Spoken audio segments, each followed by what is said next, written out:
event, this whole event, which is running over the next 7 days now, is called the Together We Can Summit. And this session that we're delighted to be hosting this evening focuses on the together part of that. How can we best make sure that our movements for change truly reflect the communities in which they work in all their diversity?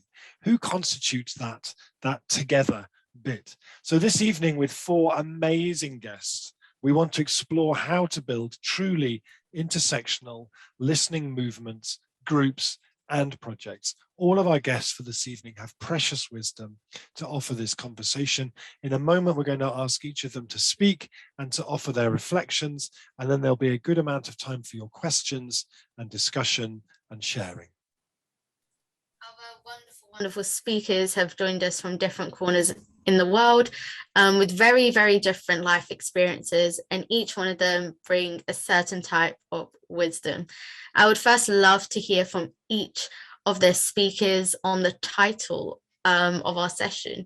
Together we can build more inclusive movements. What does that mean for you? What does that look like for you in practice? And how does it show up in your daily work? And given that so many of those listening this evening are working in their communities to change things, to initiate that kind of rapid transition, we explored in the opening night, actually, all the Blizzard of Stories on Wednesday evening with Rob and with so many other brilliant speakers. What tips or advice might you bring to that discussion? I think it's time for us to get started. Our first speaker is the incredible Amina Aweis, who I am very, very grateful to know. She is a neurodivergent accessibility advocate, leading and paving the way for so many people and shaping conversations about what it is to be digitally inclusive. Her work has been recognized by a number of industry leaders across platforms. And in 2021, she won the Rising Star Developer Award and was shortlisted as top 100 UK influential women in tech. So tonight we've got a powerhouse with us.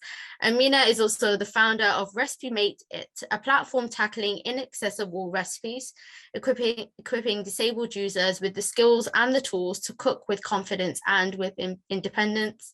Amina, thank you so much for taking the time out to join us. I am so ready to hear from you about what inclusivity means to you in the tech world, in the neurodiversity space, and in the so many industries that you have graced. You've got 10 minutes and the floor is yours. Thank you so much, Amina. Thank you so much. That was an amazing introduction, and it's a pleasure to be on the same platform with you, given our journey. So thank you so much for having me. 10 minutes, let's go. There's so much to start on. So I was thinking about this, and in terms of inclusivity, given my background working in accessibility and also being neurodivergent myself, for me, inclusivity and community building go hand in hand. So from my tech background, from my community background, my thing is always when you build with integrity, inclusivity and accessibility becomes a default. And I think when it comes to inclusion, what I found for so long is disability gets left out. And so when I understood it from that perspective and how it affected me as a person, I realized it intersected with so many parts of my identity. So I think I would love to break down web accessibility first and foremost, because I feel like it feeds into a lot of what we're striving for here and what everyone is here for. So with web accessibility and just accessibility in general, the whole aim is to ensure that as many people can use the web as possible, with an emphasis for people with disabilities. And so why this is important is because as technology continues to move at rapid paces, when it comes to how many people can actually access it and use it in a way that gives them that independence, that's still lagging behind. And with accessibility, or the lack thereof, that shapes how we interact with the world around us. Accessibility is an experience, and its foundations are structured and upheld by design, which continues to shape society through social policies, through movements, down to architecture, down to the language we use to communicate. And it's such an integral part, but it seems to be skipped over in the tech space and just the wider world. And that influences how different minority communities interact and integrate with the rest of society. And so while there have been advancements in the digital space, there's still some ground to make up in terms of how we make sure we're engaging with users and giving people that confidence to be able to access the web and also just interact in a way that works for them. So the reason why I bring this up and why it feeds so much into what I do is because I know from experience how important it is to have accommodations, to have people not just rely on you to meet in the middle to make things more inclusive and diverse. And I think that's so important because a lot of inclusivity, or the lack of it, is structural. And so for us to be able to move forward as a community, whether you're an organizer, whether you're someone who relies on services within a community, it's important that we can, on both ends, we can actually meet halfway. And this is what inspired me to do a lot of the work I do. My recent one being combining food and accessibility. So one thing I realized when it comes to inclusion is that it affects a lot of the daily challenges and life aspects that we all need to navigate. And food is a big part of it. You know, your engagement with food shapes how you are, shapes your health, it shapes the environment that you're in, and it's influenced by all those factors. And that's what led me to create things like Recipe Mate It, where we're bridging that gap between inclusion and technology. So the reason why that's important is because sustainability wise, we're already facing a lot of food wastages. We're facing a lot of food insecurity at the moment. And those are things which at surface level seems like topics in isolation, but accessibility actually ties them all together. When people can't access these services, there's a lot of wastage. There's a lot of situations where people fall between the cracks of the system, and that ends up snowballing into wider issues. So normally when I talk about accessibility, people assume it's just technology, but actually in a world where it's so digital and we're so much more connected, there's still large groups of community building that need to focus on bridging that gap together so people don't get left behind. And that's why accessibility is so important, and why I lead with that. Because when you give people equal opportunities to access products, services, necessities, you're opening up the bridge and you're opening up the world to different people that were already shut out. So that's why I care so much in terms of accessibility. And what this means for inclusion in the future, it means that you don't just show up as a tick box exercise. It means that we're not just gathering data to, show for the sake of showing it. We're taking these insights, we're understanding where people are coming from and what walks of life they're coming from. And we're not just providing diversity with just numbers, but we're understanding that this is how people show up, and you have to take them in their full, whole existence. And that is, to me, what shapes an inclusive and accessible environment. I've just seen a comment about accessibility is great, but what about the cost? And I love this question because a lot of people assume that accessibility is expensive when actually it's very cost effective. I like to give the example of the Apple Watch. There are a lot of features that people enjoy and continue buying it for without them realizing that those features were initially designed for people with disabilities in mind first. Accessibility and usability go hand in hand. And so when we try to abandon one from the other, there's an imbalance, both from a technical perspective and from the user experience. And that feeds into how policies are shaped. You've got things like the Equality Act. And the Equality Act is actually a great example of this, where we see the disabled community as a tick box exercise and give them the rights which they fought for, and rightfully so. But because there's so many loopholes, that's proof of the fact that the experience is not taken on board. And that now, as we can see, given the pandemic and everything that's happening in the world, is something that needs to be revised. It's something that we're realizing actually can impact so many people. And that's an example of how that shows up in social policies. On a website, something that we're building right now with Recipe Mate It is, okay, we're making recipes accessible for deaf and blind users, for example.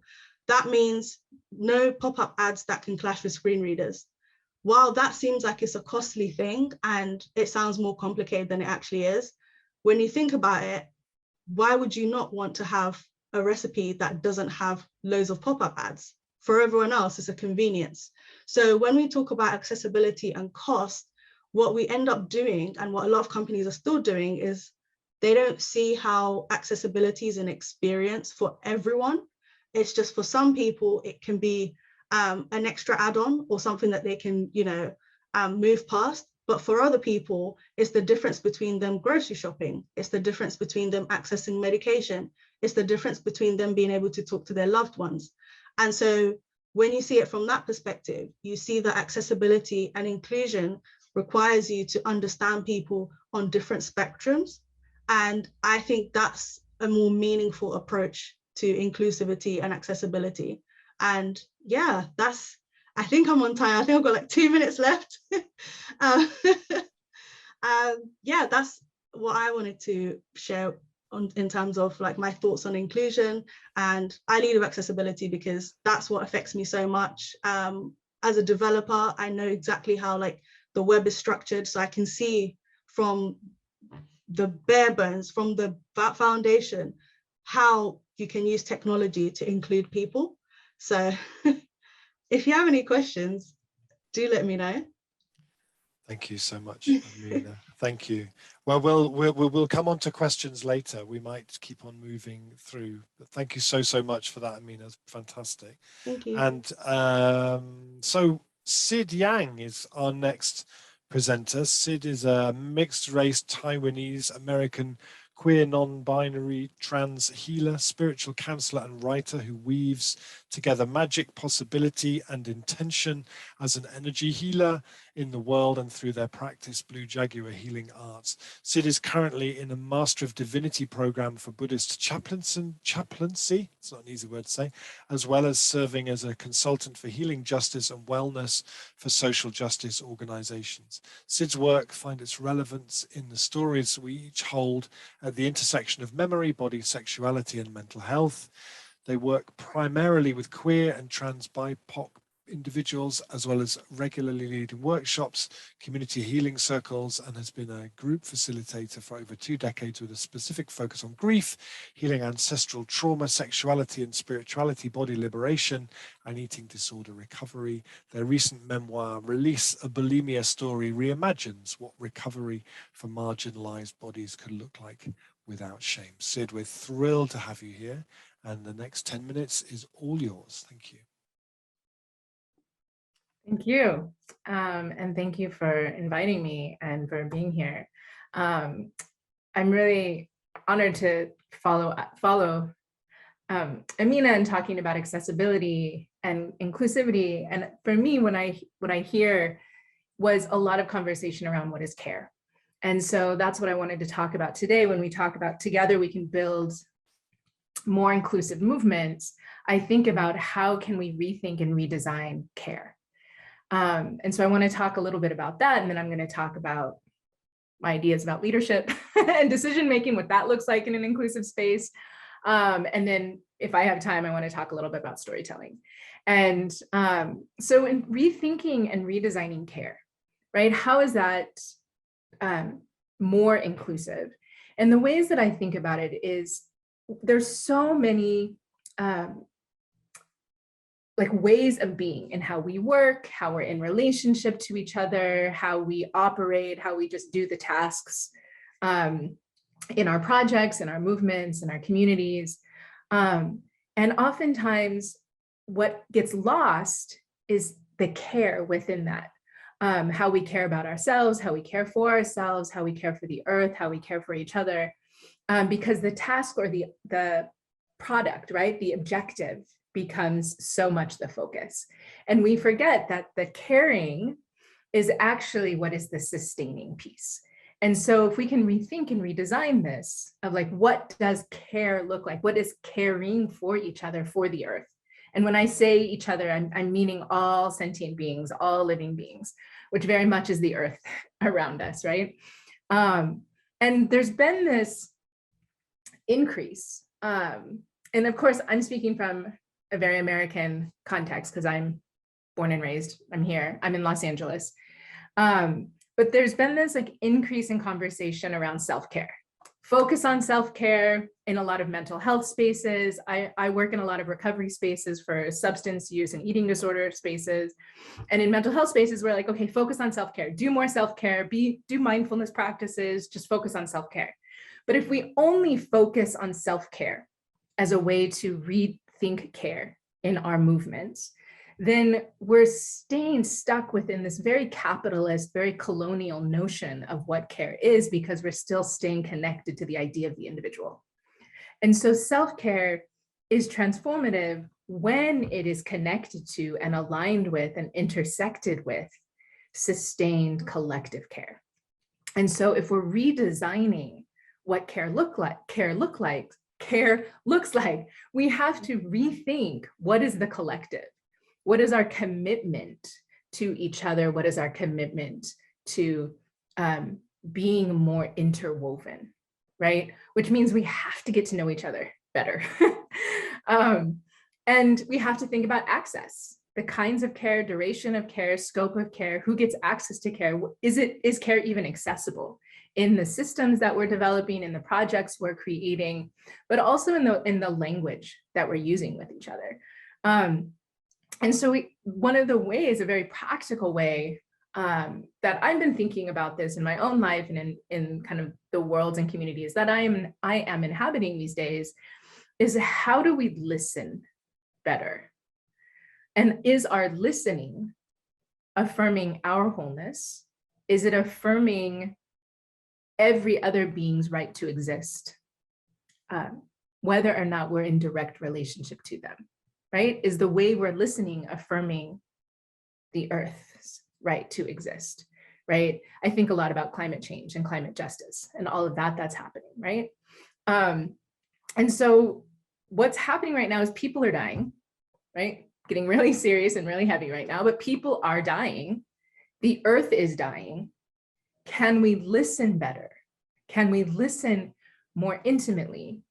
And can that then inform what we're hearing? Can that inform how we are redesigning and rethinking about care and collective care, right? And I think of care as a long road, right? If care, it's not a short road, it's not something that we can just fix today or just like change this one thing, but it's really thinking about what is the long road for all of us, asking the question, who's being left behind? Because often it's the folks who are the most adversely impacted by social and political policies who have the least power. And so if we're going to think about inclusion, we have to think about power. And so if we can shift that and rethink that, then actually that is a form of care, right? And so that gets into this question, or this other way of thinking about inclusion that I've been thinking about, is how we think about leadership. Who are decision makers in these spaces, right? Who are decision makers in our spaces, in the communities that we're in, the projects that we're a part of? And oftentimes what we find is it's folks who do not have the lived experience of what we're trying to create, or what we're trying to legislate, or what we're trying to engender more of in the world. But folks with lived experience need to be the ones at the center. And if we can think about that as a tool around, like, what is diversity, right? What is inclusion? Is not what someone's identity is, but what is someone's lived experience, right? And so, and how can that transform movements, right? So one of the ways, is an example that I can share about, maybe folks of you've heard what's been happening in the US with our Supreme Court and what's happening around abortion rights.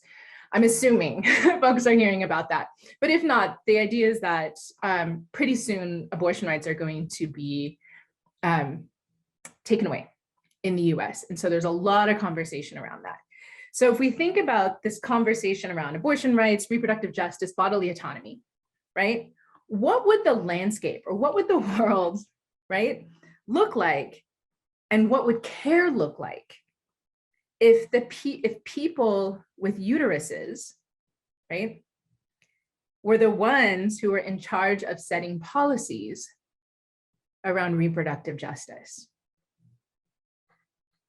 So that's what I mean when I say, if we're talking about inclusive movements, we're talking about having people with lived experience being the ones making decisions and informing the policies and actually holding leadership roles and being in positions of power, right? So this makes me think about this idea, or not this idea, I'm sorry, this saying. I'm sure folks have heard of it, is to get to know somebody, you have to walk a mile in their shoes, right? Walk a mile in somebody else's shoes. And I always think about that as a saying, and I'm like, well, what if their shoes don't fit me? What if it creates blisters? Do I really want somebody else's feet in my shoes? No, because ew. So like, if I think about that, like the practicality of that, it's a good idea, right? But what if instead inclusion is not go walk a mile in my shoes without me, but what if it's go walk a mile alongside me, I will walk with you, you will walk with me, right? Wear your own shoes, I will wear my own shoes, but we'll walk together. And in that walking together, we are learning to communicate differently. We're learning to listen deeply to each other's breath, to each other's stories, to the cadence of how we live our lives, how we move through the world. And what if that is redesigning how we care for each other, right? So how do we walk together? And that allows us that opportunity to get curious with each other, to go beyond judgment or get to the other side of judgment of each other. But it also allows us to get uncomfortable. And when I say get uncomfortable, what I mean is, and this is why this is important for inclusion, is that for some of us, we have to give up power. And to give up power is uncomfortable, right? It's having to give that up. And so where in that listening to others and another person's lived experience, can we let go of some of the power? Can we share the power? Can we literally step aside to allow space for somebody else to step in, which doesn't diminish our wholeness at all. It just creates more space. It creates a more spacious playing field, right? For all of us to create and thrive within. And it allows us to be in what I call, and what in Buddhist practices call, the not knowing, right? And so what is our relationship and our comfort with being with the unknown? And can we sit with that unknown with each other in really intimate ways in order to rethink care, rethink leadership, and rethink the ways that we can all have power and have agency together? So, and I think we're at time. So thank you. Thank you so much, Sid, for sharing that. That was beautiful. I want to give a really, really warm welcome to Sherri Mitchell, Weh'na Ha'mu Kwasset, who is a Native American attorney, teacher, social activist, an absolute change maker who grew up on the Penobscot Indian reservation and melds traditional lifeway teachings into spirit-based global activism. She is the winner of many, many awards and is the founding director of the Land Peace Foundation, an organization dedicated to the global protection of Indigenous rights and the preservation of the Indigenous way of life. She is the author of the award-winning book, Sacred Instructions, Indigenous Wisdom for Living Spirit-Based Change, which I have to say is an incredible, incredible book. If you do get the chance, please, please, please go and read it. Sherri, you have 10 minutes. Over to you. The floor is yours. Thank you. Thank you so much. Kwai Pasitawan. Hello, everyone. Indaluisi, Weh'na Ha'mu Kwasset, the Najio Banawapskewi. And Delnabama Kawasus, Nobana Wapskewi, Nagakakabus, Niltsibayik, My name is Sherri Mitchell. My name in my language is Weh'na Ha'mu Kwasset. I am from the Penobscot Nation. My family is Bear Clan from the Penobscot Nation and Crow Clan from the Passamaquoddy tribe of Zibayik. And I'm very happy to be able to be here with you all today. I would like to start out by thanking Amina and Sid for your comments and for the work that you're doing in the world. We need everyone showing up in the ways that you're both showing up in your individual spaces. So thank you for that. This being able to attack a question like this in 10 minutes or address a question like this in 10 minutes is it's kind of like the UN saying we're having listening sessions and giving us 5 minutes. So let's put that out there first of all. I think that when we're thinking about togetherness, when we're thinking about inclusivity, we have to, as Amina said, look at accessibility, because once you have the accessibility issues covered, then you can see who's still excluded, who's still missing from the table. And oftentimes it's the same groups. So what we see often is an opening and integration of new voices over and over again, and the same voices being excluded over and over again. And so if we really want to be able to create movements that are inclusive, if we really want to create togetherness, we have to look at who's been centered, who's been allowed in, and who's been kept out. Just the inclusion of more and more voices is not necessarily a sign of progress. And I think we need to be quite discerning when we're thinking about thinking who's, seeing who's missing and who we want at the table. So that's a really good starting point for us. What we're trying to do here where I am in Wabanaki territory is we are really working on building a community of care, and we're building that community of care around very specific cultural values and looking at what we call Bazilda Adil Nabamuk, which is this value of kinship, of learning how to be a good relative. Then also Mama Bizu and Alabizu, which is the value of enough, which is, do I have enough and does everyone else have enough? And when we think about enough, we can't think about enough in terms of, I have everything I need, so I have enough. I don't have enough if other people are left without. If other people don't have enough, then my sense of enoughness cannot be fulfilled. And then also looking at caring for one another. How do we've forgotten how to care for one another. We send people to social services to get help instead of helping them, even if we have agency. We can be looking out our window, drinking our cup of coffee in the morning and see somebody hungry walking down the road and say, oh, I'm going to pray for them, when we have agency to walk out the door and feed them, because we've forgotten how to care for one another in the most basic ways. So the third thing is the name of the community here, which is Wajukum Tultina. And this is an intentional community of care that I've been creating through my organization.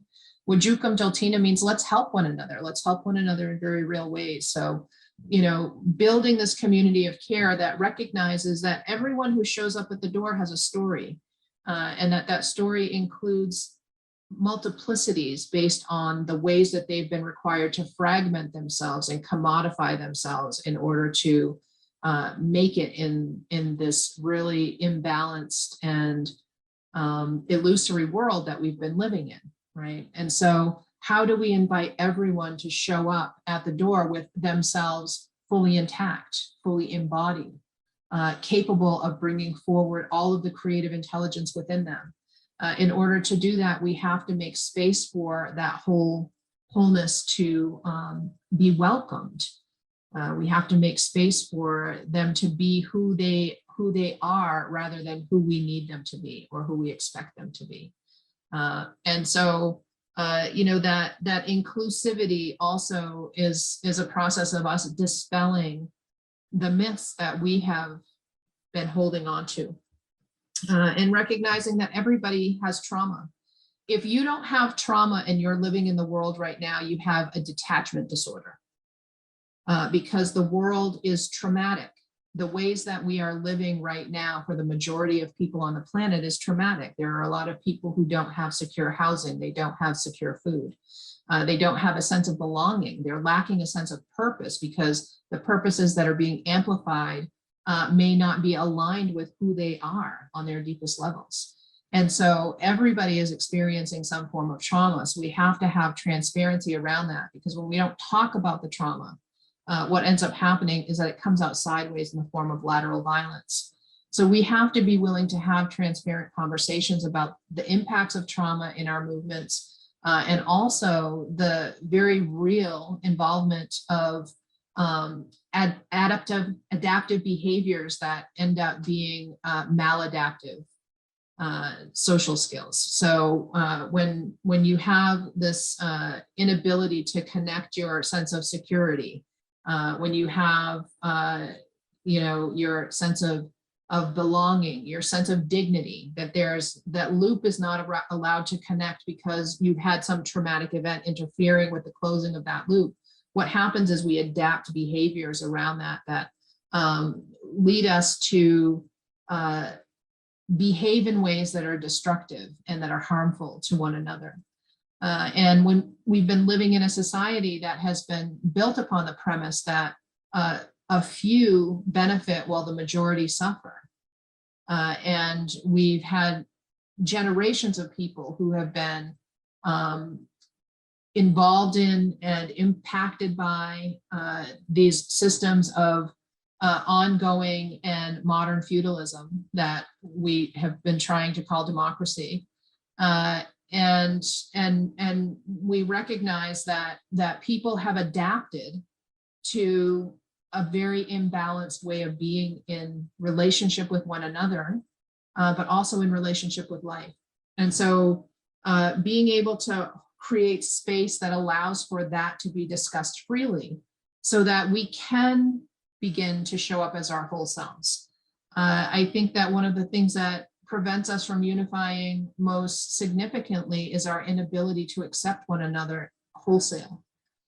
We only want the aspects of one another that are palatable to us in the moment. And so how do we create spaces that allows for people to emerge who are wounded, for people to emerge who are afraid, for people who are grieving, for people who are experiencing deep loneliness, for people who have such a strong degree of empathy that they carry the weight of the world literally in their bodies. How do we make space for them to show up with their stories? Because I think that this notion of resiliency being an individual thing, that we have to have these individual characteristics of resiliency and be able to carry them forward. It is a notion whose time has passed, right? Because we're not going to survive as individuals. We're only going to survive as communities. And so how do we move this sense of connection around resiliency to a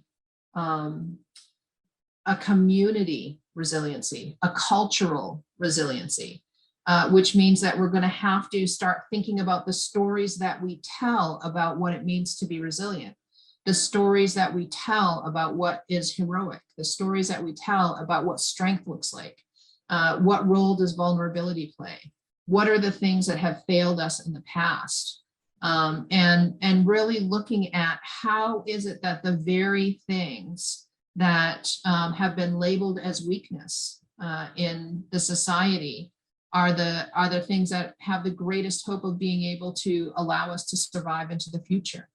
And so when I think about the characteristics within me that make me resilient, they're all tied to cultural values.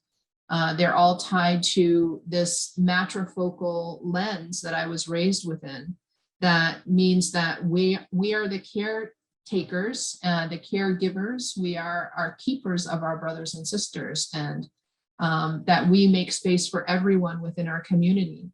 I think one of the things that we have this incredible opportunity right now to change the narrative around what resiliency means, because we think about resiliency in psychological terms.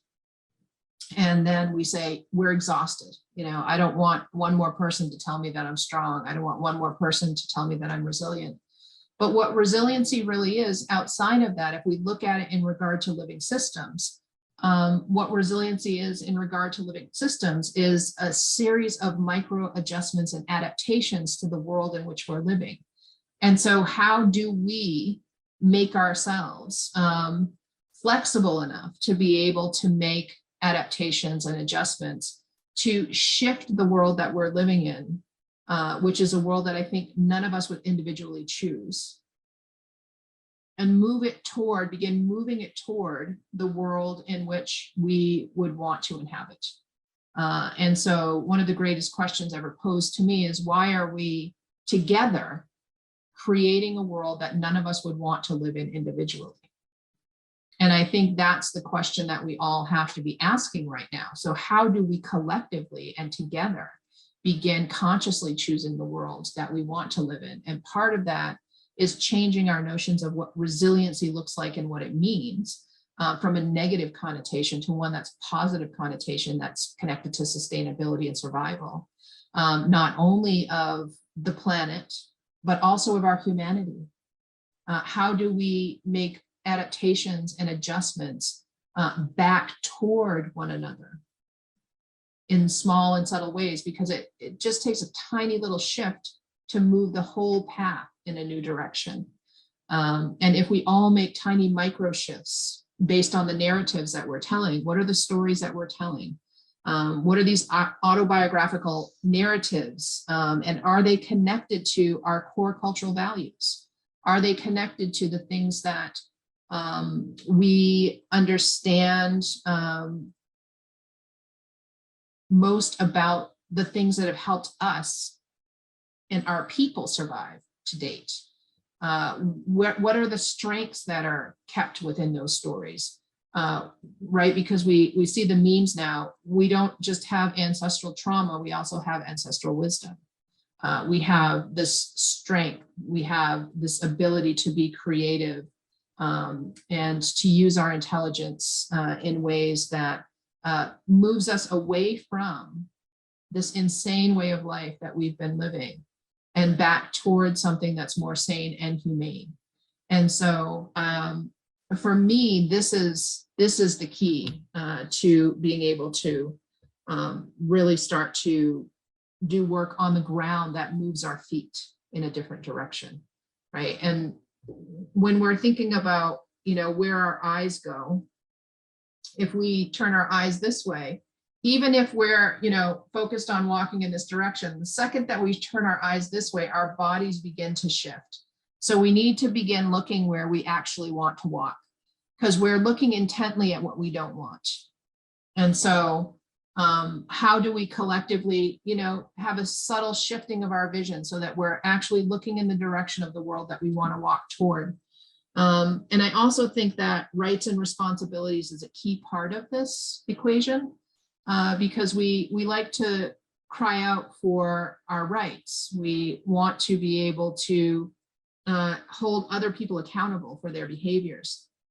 What we don't want is we don't want to recognize that every right that we stand upon is situated upon a corresponding set of responsibilities. And so we have to be accountable for what we're putting out into the world. We have to be responsible for ensuring that the rights that we claim for ourselves are available to everyone else. We have to make sure that we recognize that we can't demand a right without taking responsibility for creating a world in which that right can exist. And so how do we balance our demand for rights, our demand for a more harmonious way of being in the world, a sustainable way of being in the world, a united way of being in the world, without first uniting all aspects of ourselves by eliminating the fragmentation within ourselves that's been the result of commodification. How do we, begin to become whole within ourselves and bring that wholeness into everything that we're doing, with a deep understanding of what our responsibility is, not only to show up, but to show up intact, and to, not leave our values and our hearts at the door. if we show up intact with our hearts and our values center, we're going to make the right decision. If we continue to leave aspects of ourselves outside because we can't bring our values and our core systems into what we're doing, then we're going to continue to make decisions that lack humanity. And I think that that's really where we've gone wrong and where we need to shift back toward more heart-based, heart-centered ways of being in relationship with one another. And to recognize, I just want to say this one more thing. I'm probably over time because I don't time myself and I just keep talking. So I'm sorry if I'm over time. But I just want to say this one more thing is that, one of the things that I think is important that is just in the introduction of Syd, right, is this concept of non-binary. We have a saying within our tradition about Medewin, and Medewin is the spiritual pathway. It's our spiritual way of being. And that Medewin, that word actually Medewin comes from this space that is between the skin and the wood on the drum. And that space in between is where the sound is created, right? And they talk about hollow reeds and they talk about, the hollow man and all these spiritual traditions. And, the wisdom of that space in between is that it provides us with a way to take our mind out of the binary. And so if we didn't have that space in between, we wouldn't be able to make the sound that brings us words that inspire us, or to bring us music that moves our hearts, to engage with chants and mantras that help us to transform our minds and transition us to a higher state of being. And so right now we have this incredible opportunity where we are being shown through the movements that are happening around us that it's time for us to break out of binary thinking. It's time for us to move into new ways of being and new ways of knowing.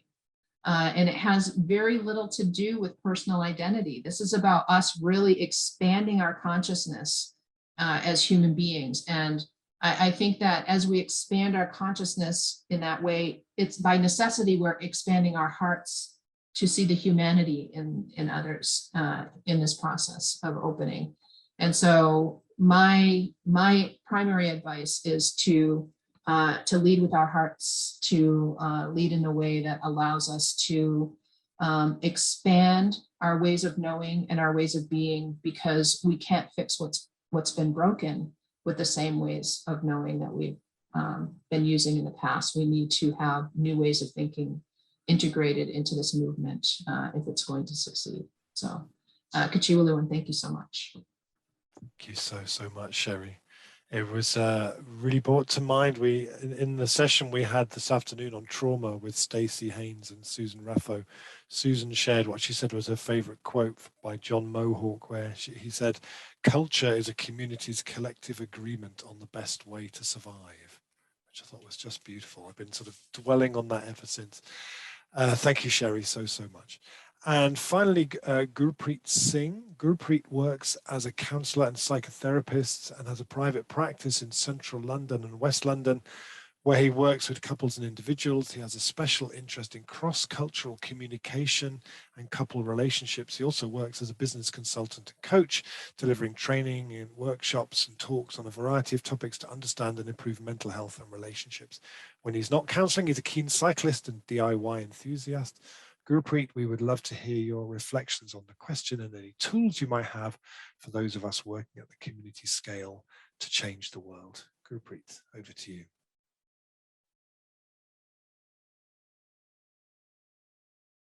I nearly forgot to unmute myself, so forgive me. So I just need to share my screen. Just give me 1 second. Here we go. Oops.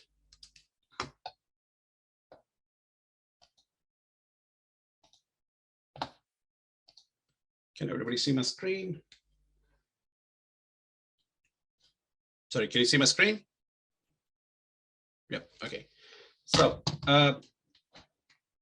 well, thank you, Rob. Some really interesting conversations, and the quote from you, Rob, a collective agreement on what a culture by a community on what a culture is a fabulous introduction to my talk, I guess. And we're going to be moving from quite a lot of emotional content there about talking about some really interesting subjects like care and stuff like that, that we're going to be moving into a slightly more cognitive horizon, where I'm going to talk about culture, break it down a little bit, and then talk about what in my opinion will take to overcome some of the cultural challenges that we're faced with. So let's begin by, oops.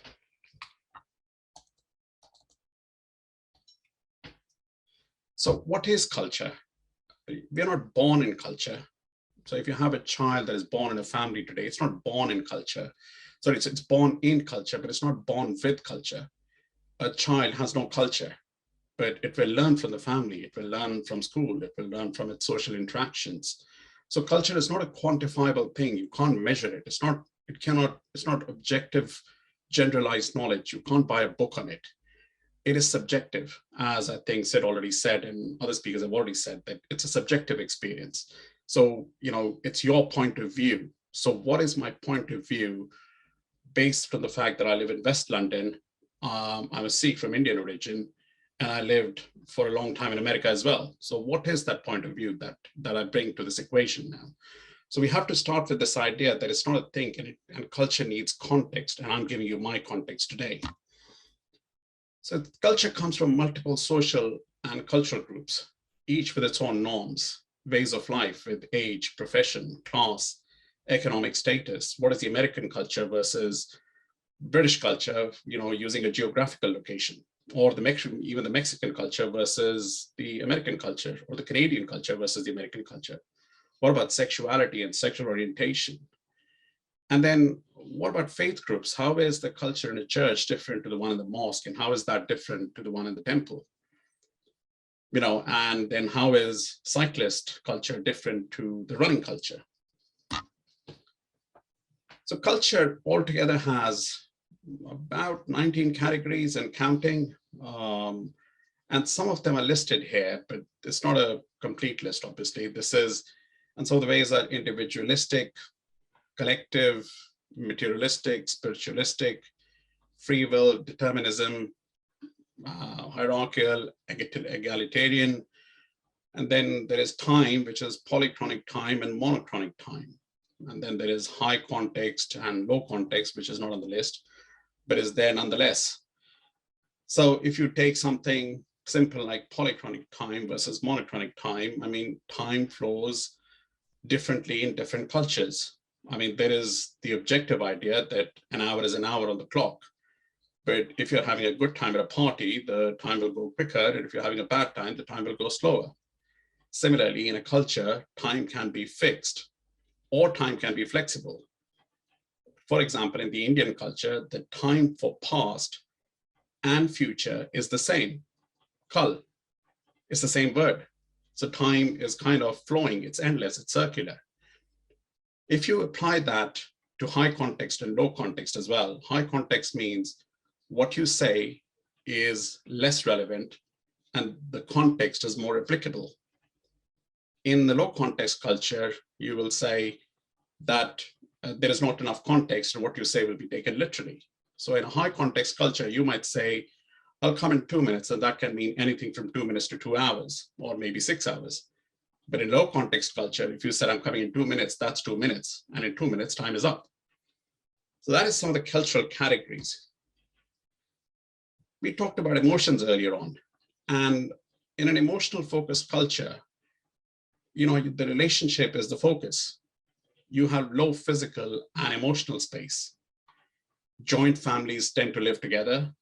And that kind of dictates the low physical and emotional space, because you're kind of living together, the space is lower, both emotionally and physically. And the emotions flow freely because that's the way to resolve disagreements.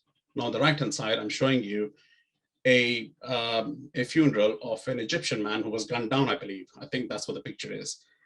And you can see that it's a male-dominated idea, that people are standing very close together. The space is much lesser and emotions are flowing freely. Then you have below that, you have a cognitism-based culture. which is a work and activity-based focus. We work on the relationship, we work on our jobs, we work on everything really. We work on our house, we never stop working. In fact, we even bring it to our children because we create an activity-based culture for our children. So work and activity focus. High physical and emotional space. So, if you look at the funeral on the right-hand side, there's a lot of space between people. Emotion is not as freely expressed. So it's a very different culture. You get that feeling from it. Having talked about that, let's understood a culture. I'm talking about culture, by the way, tomorrow for an hour. It's like trying to do the 10-minute version of what everybody else said. It's quite a challenging task here. But actually, it's also fun because you want to reduce your, you want to get to the real crux of the message here. And what do we need for a more inclusive dialogue, in my opinion? It's awareness of our own unconscious bias. And I think if you were to, I'm going to talk about it in a minute, a little bit more in a minute. But I would say that if you take only one thing away from this talk today, from what I have to say, I would say take unconscious bias away, because you really need to work with it to understand it, because this is your bias. It is unconscious, therefore you're not aware of it. But we talk about that in a minute. So awareness of unconscious bias, development of cultural humility, and development of informed curiosity. So what do I mean by unconscious bias? Let's go on to understand cognitive shortcuts before we understand unconscious bias. If I had to learn to drive my car every single time I got to the car, that would be way too much information. If I had to learn PowerPoint every time I turned on PowerPoint, that would be way too much information for my brain to process. Therefore, my brain has to store this information for ready access. So I don't need to remember how to drive my car every single time. So when for example, if I drive a Honda and I see another Honda on the road, I am going with what is familiarity bias. I'm acknowledging something that is on the street. That is my unconscious bias. I'm spotting a Honda because I also drive a Honda. If I wear a shirt and I see someone else wearing a shirt, I'm also going with what is familiar to me. So for my familiarity creates the unconscious bias. My brain is taking shortcuts.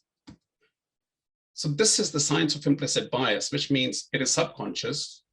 What you also got to understand from it is that it is rapid and automatic association. So when I get in the car, I don't need to spend a second recalling how to drive a car. I just know it. It's rapid and it's automatic. It goes straight away. I know where the on button is. I know how to start the car. I know how to get it in gear. I know how to go. So it's very subconscious. And you need to become aware of your bias, because I've got bias.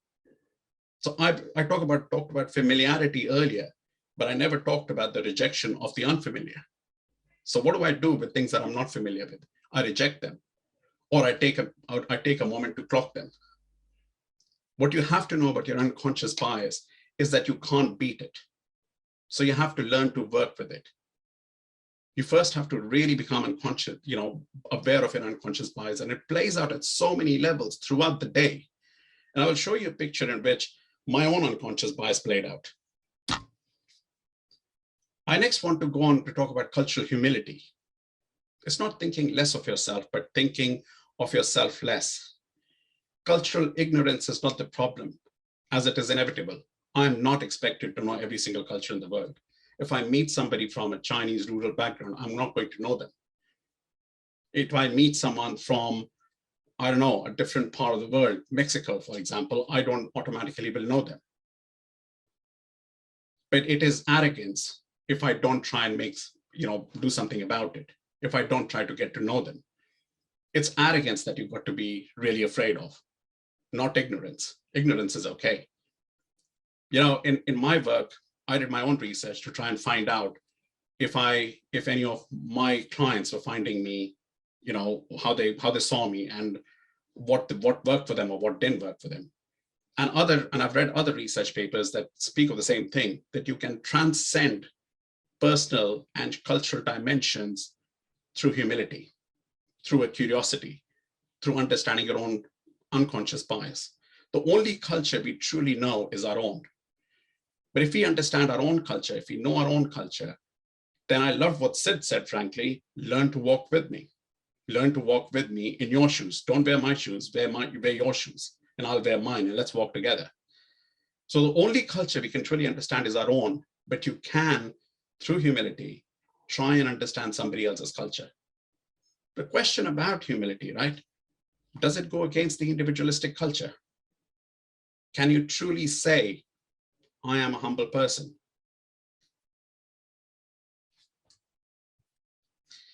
This guy here, that's my own unconscious bias, isn't it? I see another guy with a turban, my own unconscious bias plays out.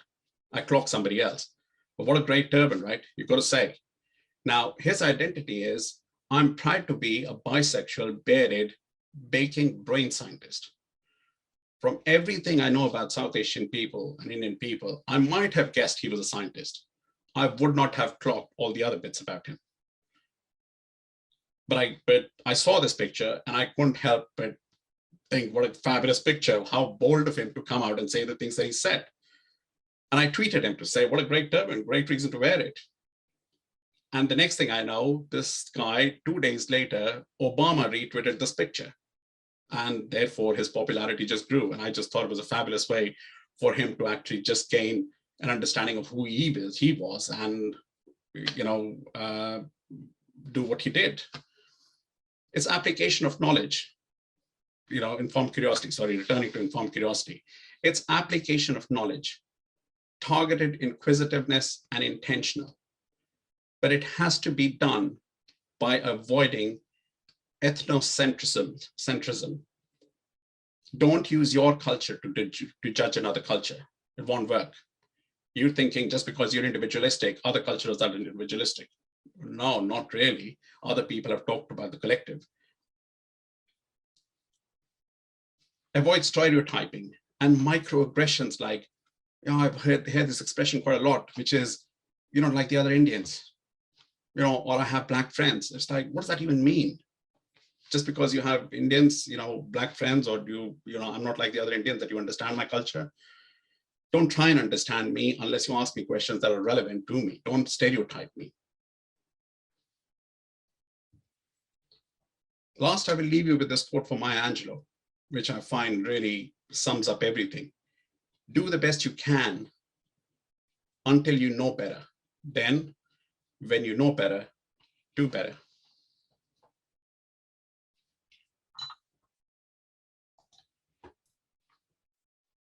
Thank you so much, Gurpreet, for sharing your insights and for providing us with such a different perspective. Thank you for joining us. Thank you so much to all our speakers. I personally found all your words really insightful, quite transformative, quite healing in some parts, quite moving. If you have some questions for our guests this evening, then do use the chat. The chat is open for you to compose your beautifully digested questions. And while you're doing that, we're just going to ask our guests to give any reflections they might have on what they've heard from the other three guests. So we've heard from all four of them, and it would be lovely to just hear some reflections across what they've heard from each other. So Amina, you went first. So maybe we'll start with you. Maybe like 2 minutes of any thoughts you might have on what you've heard from the other speakers? From the speakers that initially spoke, or the breakout rooms? From the speakers that initially spoke. It was really moving. I think I really liked the concept of like leading with care.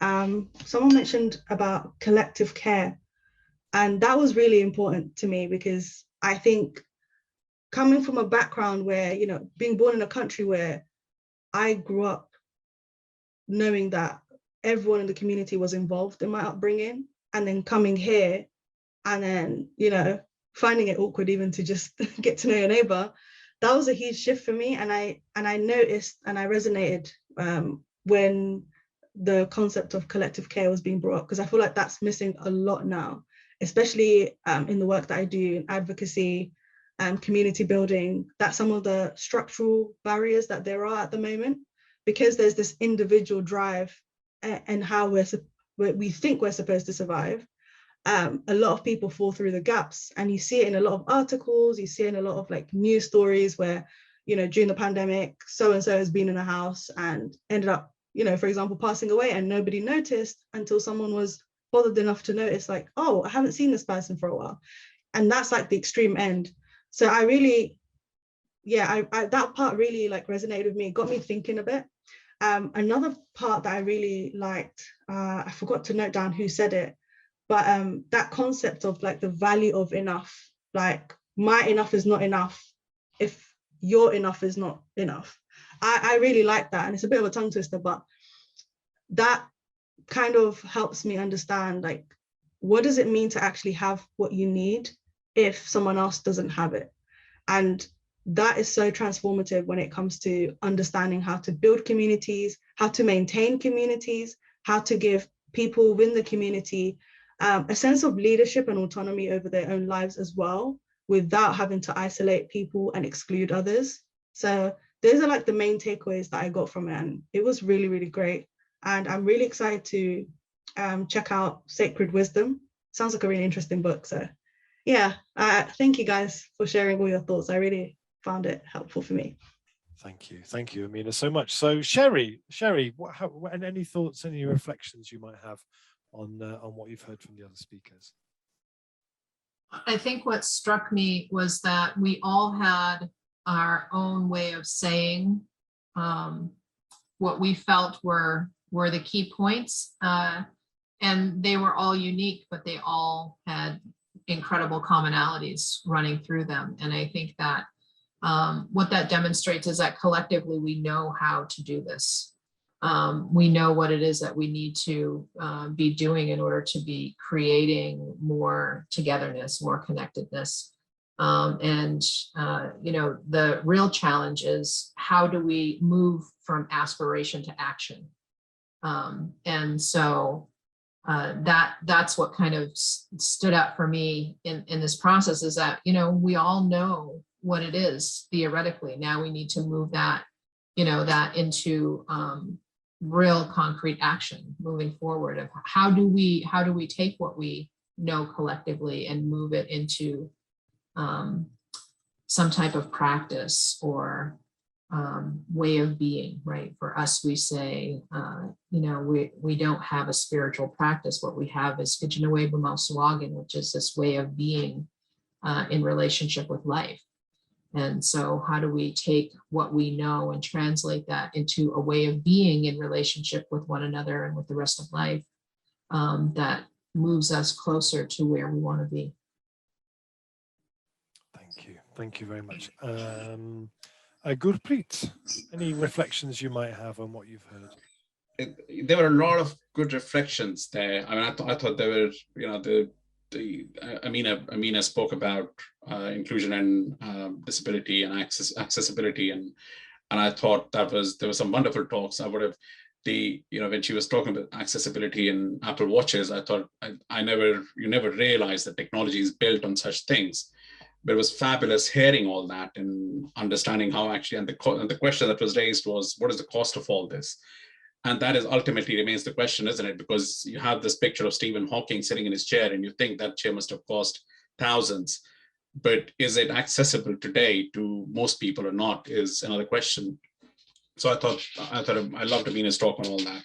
Then Sid went on to, and Sid's line around walk with me just really sat so well with me, because it's about not, you know, getting into someone else's shoes. So when people say, you know, things like, I don't see color, I actually think, you know, you need to see color, you need to see the difference. So you need to step into someone else's, not step into someone's shoes, but walk in your own shoes and get to know the other person. So I think that what Sid said about walking together was so beautiful. And then, you know, what Sherri went on to talk about, you know, about cultural values and the whole idea about, you know, when that sound example that she gave at the end, when the sound that, you know, gives way to the non-binary idea was so beautiful. It resonated with me a lot. And, you know, she also talked about how are we creating a world that we individually will not be living in, do not want to live in? I thought that was a really important question to ask. How are we creating this world? Individually, none of us want to live in it, but why are we doing it? So when we individually start to take responsibility, I think it can move a mountain really, but we have to start by moving stones. So I really enjoyed all three chats, all three talks. It was really good. Thank you so much. Sid, it'd be lovely to hear your reflections too. Yeah, thank you. There's so much, I think, and I really appreciated in Sherri's reflection just now of like really naming the collective wisdom that really came forth. And I just listening, I was like, wow, like we're all holding very like these pieces that are so intricately interwoven, and yet we don't realize it because of the disparate geographic realities of our lives. And so I just felt that in a really visceral, embodied way of the connectedness and that wisdom. And I think the piece that is really sticking out for me, a sentence Sherri shared was, everyone who shows up at our door has a story. And I want to like, that just like really just sunk into my body of how am I being in relationship with others from that place, knowing that everyone who shows up has a story, and how are we holding each other's stories as sacred, both as sacred offerings, but as sacred gifts.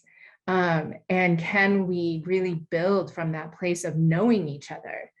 Can we listen to those stories? How are we listening to that? And so what Gurpreet was talking about is like really getting to become familiar and intimate with our unconscious bias is so important, right? Because it's an intimacy also within ourselves. And it's a way that collectively, if we're doing that individually, that's collectively like reducing the ways that stigma shows up in our systems and in our relationships. And that just creates more space for what I feel is like more compassionate listening. And so I think about with our stories, are we telling stories and receiving stories and participating in stories that are building more connection? Or are we telling stories that are creating more disconnection? And what are the choices that we're making within that? So thank you so much for this conversation and the invitation to be here. Thank you all. So we're going to go to our first question. Alexandra, would you like to ask your question yourself? Alexandra Price, you could just unmute your microphone and ask yourself. Can you guys hear me? Perfect. Hi. I started off writing, let me just scroll up. How does our individualistic, high emotional space, competitive, money-focused cultural bias impede our efforts to address the biosphere crisis? And then I realized that the hour, again, is one of these cultural biases in that it's actually just a minority of us who live in this culture, but it's a culture which has the power, a lot of power. So I just kind of started that off with, I live in Scotland, I live within the UK, within Europe, and we have this cultural bias here. I am interested in how what actions could be done in terms of nudging our economic system, capitalism, towards something that will solve the various problems associated with capitalism, climate change, social inequality, injustice, that sort of thing. And wondering whether the things I'm interested in, so donut economics, for example, or economy for a common good, are there cultural biases in these particular outlooks that I'm missing?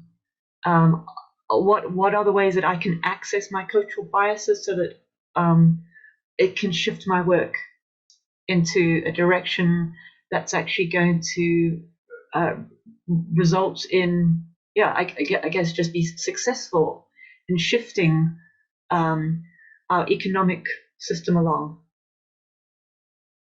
That sounds really, really complicated. I mean, it's a research project I want to put together, and I'm realizing that my sort of cultural bias may not be maybe mean that I'm missing something.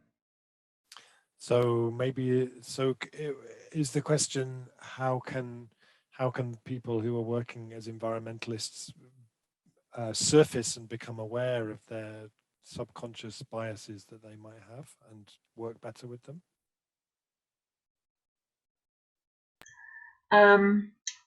something like that. So the individual people being aware of the biases, and then it's also the particular approaches that we're taking now. Are there particular approaches, such as what we're doing with the Paris Accord, Okay. that have a bias embedded in them that we're not seeing? Thank you. Sherri, let's go to you. You had your hand up. The question. I think this is a very important question, because what this does is it's challenging us to think about the way that we view value in the world. And so one of the challenges, I think, for us as we're moving is that we're couching everything in economic terms. And we're basing our notions of success and all of our notions of value in economic terms. And those are all based on exchange, with an assumption that that there will at some point in time be an equitable opportunity for everyone to be in equal exchange with one another. And of course, that's not true. And so what I think, from my perspective, that we really need to be thinking about is how do we move away from economic value systems?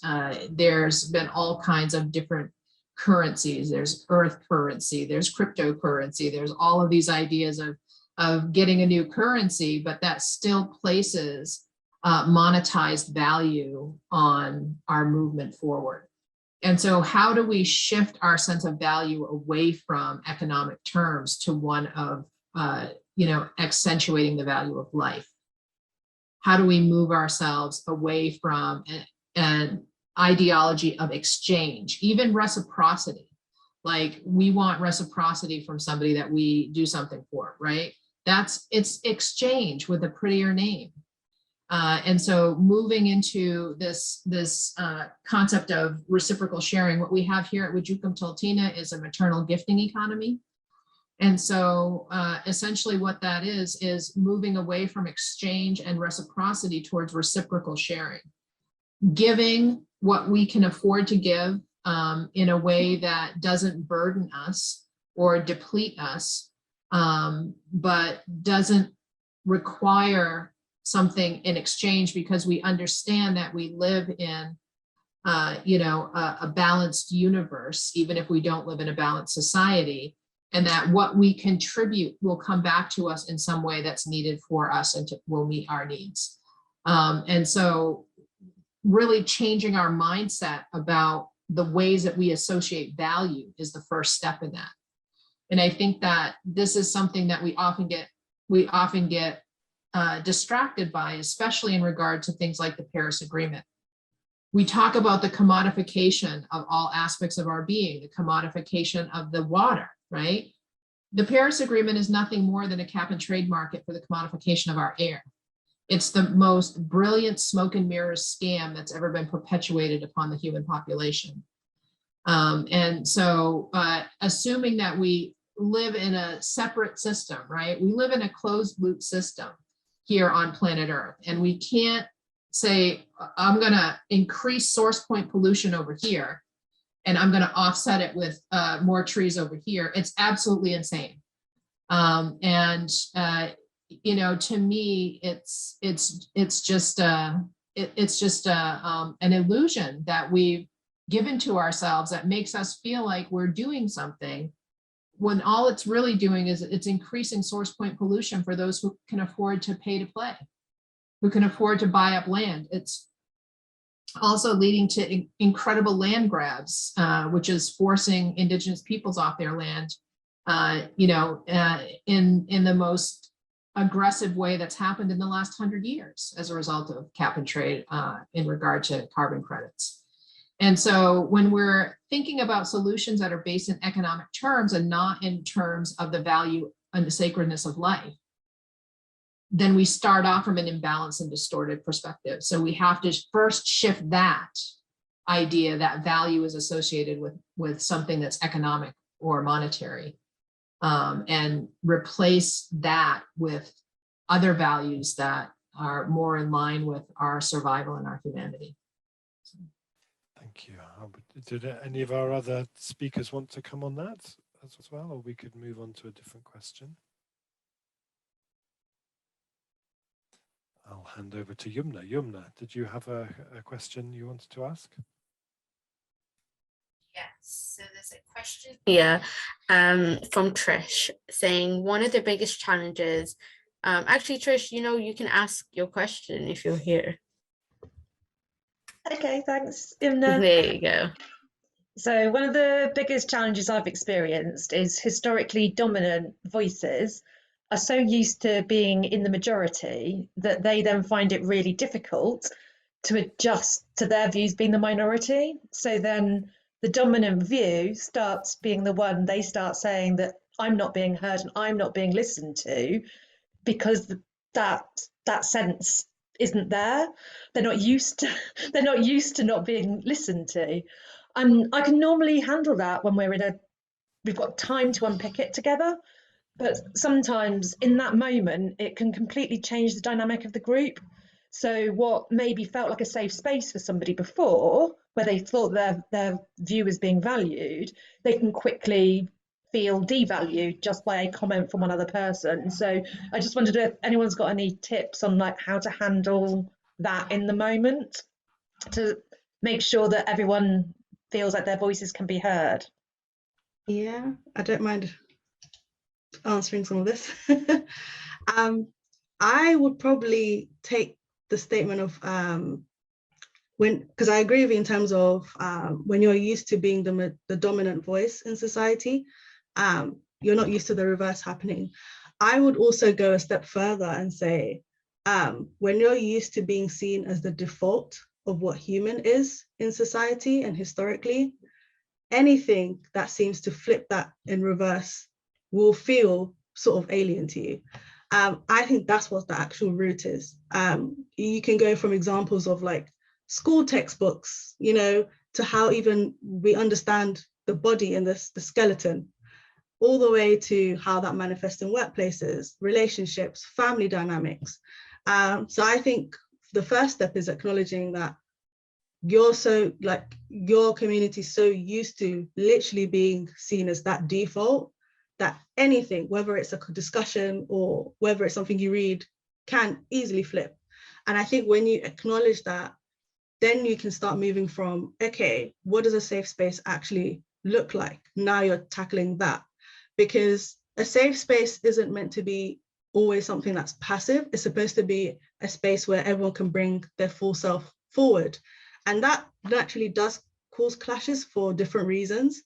But I think in terms of trying to balance and make sure everyone's voices are heard, this is where equity versus equality comes in. So the equality side of things is everyone is showing up at the table and everyone wants to resolve or move forward or take a step in progression.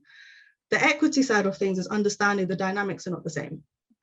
If you bring people from different backgrounds, given all these different factors, socioeconomic, racial background, ethnicity, gender, disability, etc., it's immediately going to be imbalanced before anyone said anything. So rather than focusing on everyone's voice is going to be heard, it's more of how do we ensure that different people's voices are heard in a way that makes sense for that particular conversation. So if we're having a discussion around income inequality, that's not necessarily going to look equal across the board. So even if everyone does get a chance to share their perspectives, it's going to be imbalanced regardless, because the dynamic and the history and the context is imbalanced. That's the thing that you're actually tackling. And I think that's why it can feel uncomfortable at times, because you're not used to having that presented to you in such a direct way. And I think it's also harder when you yourself as an individual is not necessarily controlling that system. You're more of a participant in that system. So it can feel like, oh my gosh, this is an attack because I'm not the one that's, causing this inequality. I'm not the one that's leading this. There's all these systems. So I think the best way to manage that a bit better is thinking, okay, how does my participation affect how I'm being perceived by different communities? And what are some of the ways I can challenge that for myself so that it doesn't feel like a personal attack when people are bringing realities that you won't ever really relate to no fault of your own as an individual, but part of a wider system.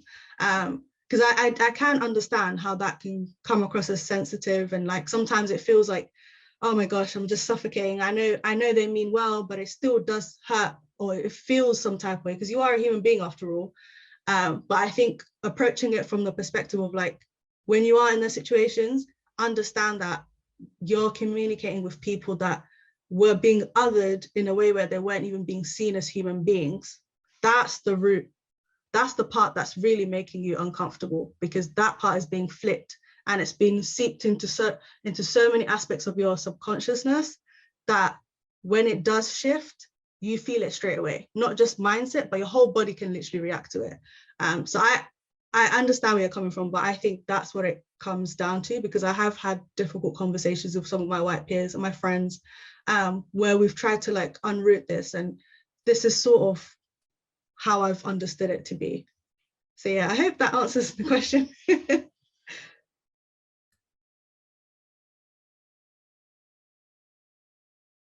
anyone else want to take this question? Thank you so much for Amina for answering that so beautifully. I guess not. I guess we can move on to. Ooh, can I just say sorry, one sorry. thing? Just one thing. I think that we also have to realize that, you know, when we think about what's been centered for so long, and the voices that have been centered for so long, that making sure that everyone has a voice is also still eliminating space for voices that have not been heard. And so just like we can't have all the things that everybody's had historically and still survive as a species on this planet, not everybody is going to have a voice at the table if we want to really create the type of equity and justice that we're hoping to create. And some people have to suspend their place at the microphone and concede that space to someone else in order for us to get there. So I'll just add that much. Thank you. Thank you. And can I jump in really quick? Do. Such a good conversation. I think about this a lot. But from a very practical, I just want to try to offer just a very practical tool that I use in those situations, is to kind of just take a pause. And as a facilitator or somebody who's holding that space, to be like, okay, so let's pause for a second. Something just got really uncomfortable. Can we name what is uncomfortable in this moment or in this space? And it allows kind of people to step back from that like automatic reactive response to a more reflective engagement, which often helps people reconnect with the values of why they're in the conversation, why they're in the room, of who they're choosing to be. And so it can open up a different layer of the conversation that sometimes can be, hopefully, generative. Fabulous, fabulous. Gurpreet, did you have anything to say on this one, or should we move on? No, I got not much out of this. It's a fabulous conversation, but I think all the points have already been touched. Great, perfect. Okay, so the next question is from Tim Strasser. I'm going to reword it very slightly. His question is, how are you seeing the transition movement becoming more inclusive and caring? And what might be aspects to bring more attention and intention to? But because I'm not sure that necessarily all of our speakers have a sort of first-hand working knowledge of the transition movement as such, we're going to broaden it out slightly and say, how are you seeing the environmental movement, the climate change, climate justice movement becoming more inclusive and caring?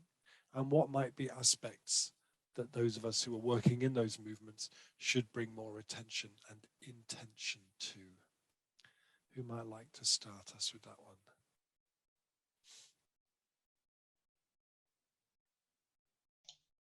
I want to say the shift is, there's a lot of unionizing happening, considering all the chaos that's taking place across the globe. I'm going to speak from the generation I'm at. Us Gen Z lot, we're pissed. We're quite literally fuming in the literal sense. We're fuming, the planet's fuming, and we are directly being affected in a way that other generations maybe have had a bit more space to ponder over. Whereas for us, the urgency is there because it's impacting every facet of our life. Like, we can't even follow the usual timeline into adulthood and family building and all this stuff that adults love to shove down our throats, right? And so when it comes to, you know, things like environmental issues, because they're so politically tied as well, and it's done in a way where it's impacting our daily lives and we're all feeling the squeeze. And for my generation, it's all we've actually seen. Every single moment I've actually been able to vote has been chaos. From the time I was able to even process what's going on in the world around me, you know, starting my teens, the conversation's been the same. So I actually don't know what it's like to have a conversation about the environment, about the planet, where it's like, oh guys, you know, let's be careful in the next few years. We're okay for now, but let's be careful. You know, I've nosedived straight in seeing ice caps melt and animals extinct that I never even got a chance to see exist, right? So I think there's that level of urgency. And I think the pandemic has also shifted a lot. It's the first time where it was like the world was forced to not just stop, but to shift. And so a lot of people have had their world rattled in a way where it's forced them to somewhat look within and see what their contribution as they exist in this world looks like for them. And I think because of that, people are really starting to see what community building can really mean, what advocacy can mean, what collective action can mean. And as much as there's a lot of doom and gloom, there's also a lot of hopeful movements happening. I think we're more prone to taking initiative because we just won't tolerate for less. That's the shift that I've noticed. And I think that's what's currently changing. And I'm very, as much as I'm nervous for my own future and generally for our generation's future and generations to come, there's also a lot of aspects to be positive about, because it's like the urgency is there because we're quite literally living it in real time. So that's just my perspective. Thank you, Amina. Yeah, Sherri, you wanted to come in on this. We could do a whole show on this one. This is a really, really good question. Thank you for asking this question. I think that, you know, the challenge with the environmental movement, I am part of this book called All We Can Save. And this book is written by 60 different women who are in the environmental movement. And one of the challenges that we have within the environmental field, and certainly in regard to climate change, adaptation and mitigation, is misogyny. There's just this real exclusion of the voices of mothers and grandmothers, and real wisdom that's connected to the sustaining, the nurturing, the cultivating, and the protection of life. And so what I think is needed within the environmental movement is the inclusion of many more voices. Our organization has done 2 series so far with the Global Council on Science and the Environment, where we've had thousands of participants from 40 different countries who have been involved. And you know, one of the things that we talk about is that there's a very limited and narrow field of voices that are being heard in regard to the environmental movement, and that those voices that are on the front lines of climate change and who are actively engaged in adaptation and mitigation, and looking at indigenous peoples who have 80% of the last untouched lands on the planet, or unharmed lands on the planet, not untouched because we certainly touch our lands, but unharmed lands on the planet, that their voices are often being tokenized and used symbolically, but not substantively in regard to finding climate change solutions, even though we as peoples have lived in relationship with our particular territories for thousands of years without, you know, creating the type of destruction that currently exists. And so I love what Amina said, because this is what gives me hope. What gives me hope is that the young people are pissed, and that they're not going to take it. And pissed means something different in the US than it does. They're not all drunk, okay? They're angry. And so fuming. So, you know, that they are not going to stand by and wait for somebody else to come along and solve the problem, which is something we talked about in the breakout that I was in, that, you know, we're ending our childlike dependency, which is one of the hallmarks of colonization. we're stopping this baby bird syndrome where we're sitting there with our mouths open waiting for someone to feed us, and we're getting out and we're standing on the edge of the nest and we're flying on our own and looking for our own solutions. And I think that's the thing that gives me the greatest hope in regard to the environmental movement, is that more people are actively engaging in solution searches and shifting things that they will no longer stand for. So, like I said, I could talk about that particular piece all day. And I think that, Gordon, we don't all have to be angry, but we all have to be active.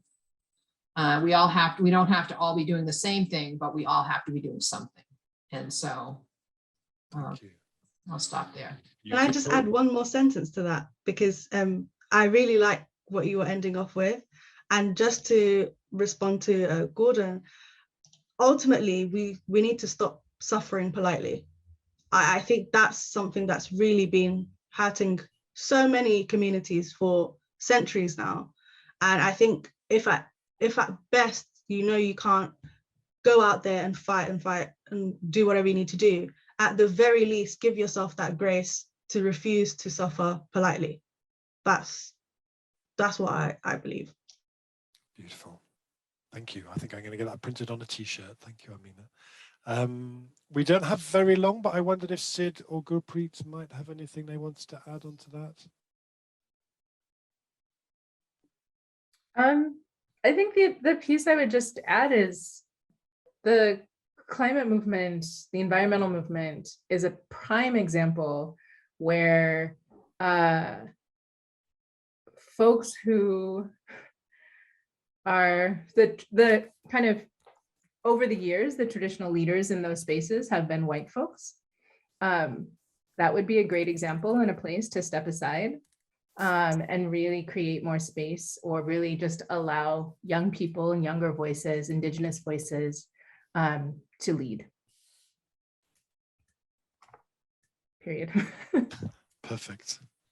I think I fully appreciate that there's a lot of pissed people with, about, and the American version of pissed, of course, about the climate change and, where we are and how the time has been shortened for, as Amina was saying, for their generation, which is a really good point. But I find that there are two groups of people. One is a group of people who are really pissed off, and the other group of people who are oblivious to all this.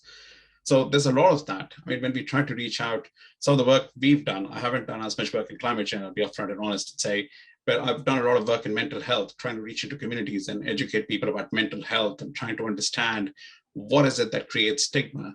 But I've also found that the stigma itself is used as a way of judgment. So once you assume that a community has got judgment, it creates a barrier in engaging with that community. Because you assume that that community has got a stigma, you don't engage with them. So that is something that needs to be overcome. That if you're truly going to reach into, I mean, some of the learnings from today's session are fabulous. That if you really want to reach into someone, you have to get into the grassroots communities and pick out the people who are going to have the voices that need to be heard. Sometimes you don't need to go to the leaders, you need to go to the people on the ground who can create the shift in the movement. And sometimes you need to take the top-down view, you need to reach the community leaders, and that is a way in. But my experience has been the community leaders are just sometimes in there for the politics, and they're not really interested in doing the work, to get into the movement. So when you want to create change, I believe we need to find the group of people that will create the change.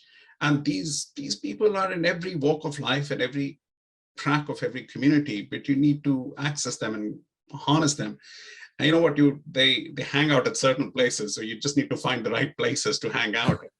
And you can find these people. I mean, you found all the speakers tonight, so why wouldn't you? I'll leave it at that. Thank you. Yumna?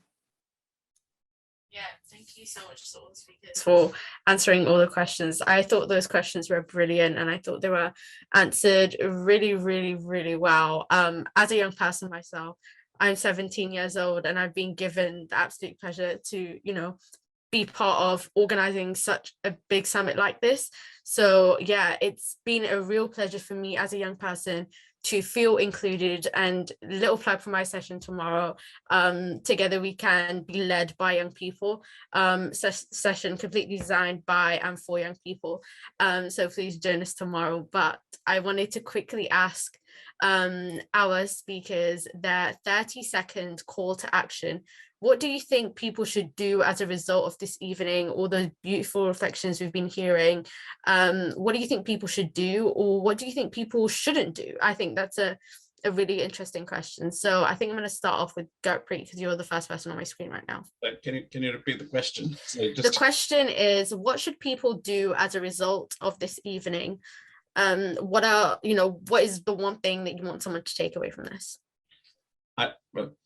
I think personal change is always a good place to start. I think somebody else asked the question, I can't remember the name of the speaker, something about the culture and whether, they come from a certain culture and how do they integrate into a new culture.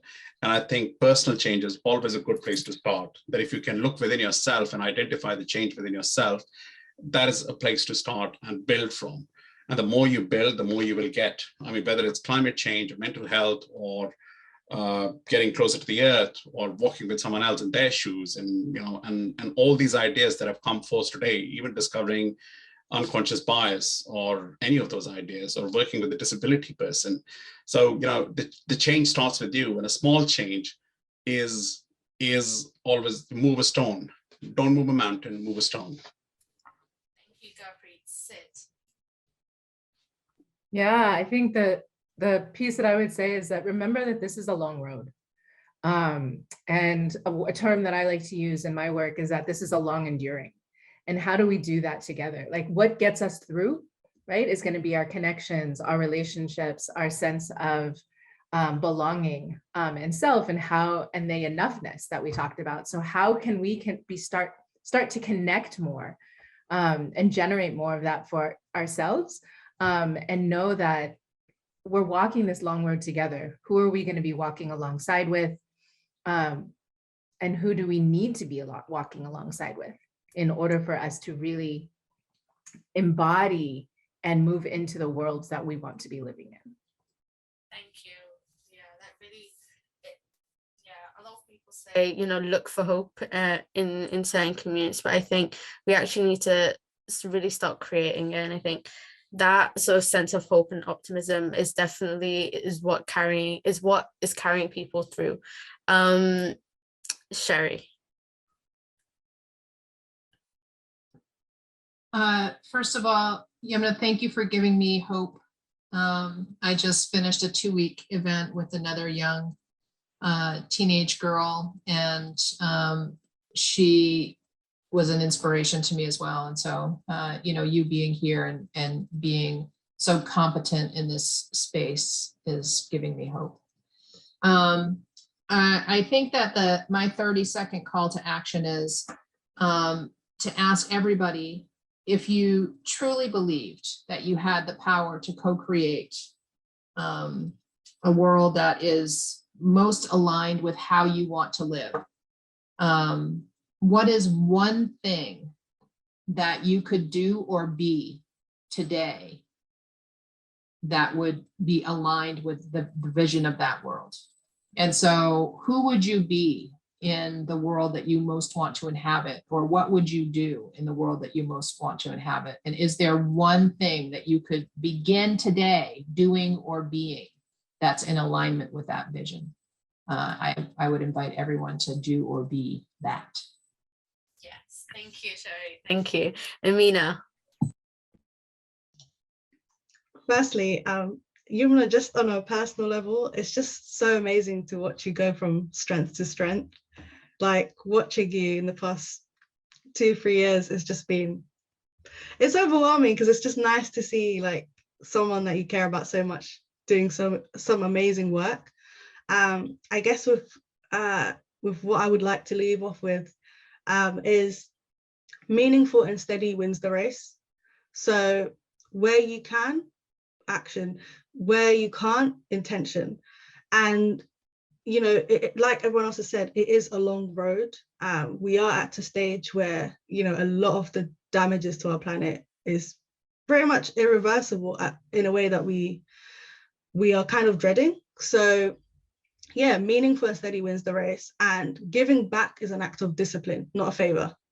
And so when we think about how we engage with our communities and we build with communities and we learn from communities, see it as an act of discipline, see it as a way to improve and implement changes to your character, to be prepared for the world that you actually want to live in.